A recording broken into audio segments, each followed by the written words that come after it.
Module 4 teaches us how learning shapes our behavior.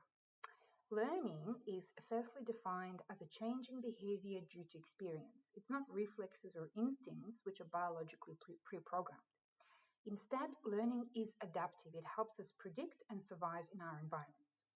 The simplest form of learning is habituation, where responses are decreased with repetition, and sensitization when responses are increased, especially in dangerous situations. A personal example, I've had a lot of organizational change at work pretty much every 3 to 4 months, and I've become very, very, very sensitive to these types of organizational changes. Actually spike anxiety in me significantly. Moving along, so most learning, however, is associative. Classical conditioning involves transferring an automatic response from one stimuli to another. Pavlov showed how neutral stimuli can become conditioned through pairing. Key processes include acquisition, extinction, spontaneous recovery, generalization, and discrimination.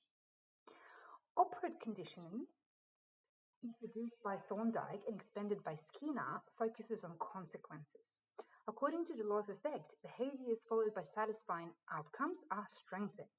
Reinforcement increases behavior, punishment decreases it. Reinforcement schedules, especially variable ratio schedules, explain why behaviors like gambling are hard to extinguish. Complex behaviors can be built gradually through shaping.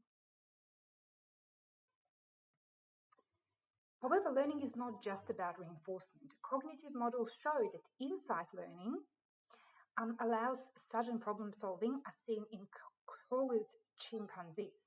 Later learning shows that reinforcement is not required for learning to occur. It may simply not be expressed until needed. Observational learning demonstrates that we can learn simply by watching others, as Bandura showed in the Bobo-Doll experiments. And finally, pure behaviorist approaches can backfire. External rewards can reduce intrinsic motivation, suggesting learning involves internal processes as well. Overall, learning is a multi-layered process involving simple stimuli-response associations, consequences of behavior, and complex cognitive mechanisms. My favorite part is, of course, Pavlov's dogs, because that is something that I have, coming from an Eastern European cultural background, have studied when I was in school. So that was quite an interesting point.